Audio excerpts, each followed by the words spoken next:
শিক্ষিত ব্যক্তি দ্বারা ফতোয়া নেওয়া যাবে কি যাবে না? আপনাদের শুধু এতটুকু বলি, অপারেশন কার কাছে করবেন? গোল্ড ব্লাডার পাথর হয়েছে, অপারেশন কার কাছে করবেন?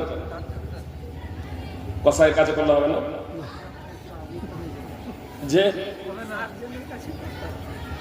জেনারেল বিষয়ে, পার্থিব বিষয়ে আমাদের জ্ঞান আছে,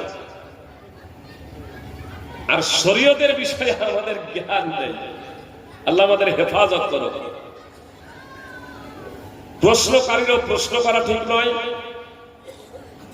আর ব্যক্তিরও উত্তর দেওয়া ঠিক নয়। অনেক সময় রেফারেন্সটা দেয়, হয়তো কোরআনের এত আয়াত আর হাদিসের এত, জনগণ তখন মনে মনে ভাবে যে কোরআনের এত আয়াত বললো আর হাদিস যখন এত বললো তাহলে উত্তরটা সঠিক। অনেক মাদানিও জবাব দেয় না।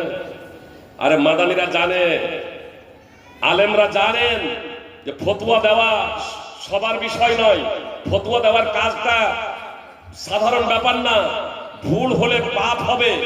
নবী সাল্লাল্লাহু আলাইহি ওয়াসাল্লাম ভবিষ্যৎবাণী করেছেন, ইলম উঠে যাবে, ইলম উঠে যাবে। সহিহ বুখারী মুসলিমের হাদিস, ইলম উঠে যাবে।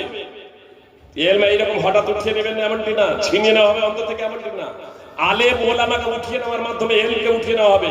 যখন কোনো আলেম বাকি থাকবে না, তখন জনগণ নেতার সাধারণ মানুষদেরকে, নেতাদেরকে তখন মুক্তি বানিয়ে দিবে, তাদের কাছ থেকে ফতোয়া জিজ্ঞেস করবে, আর তারা ফতোয়া দিয়ে তারাও বিভ্রান্ত হবে, ফতোয়া যাদের দেবে তাদেরকেও বিভ্রান্ত হবে।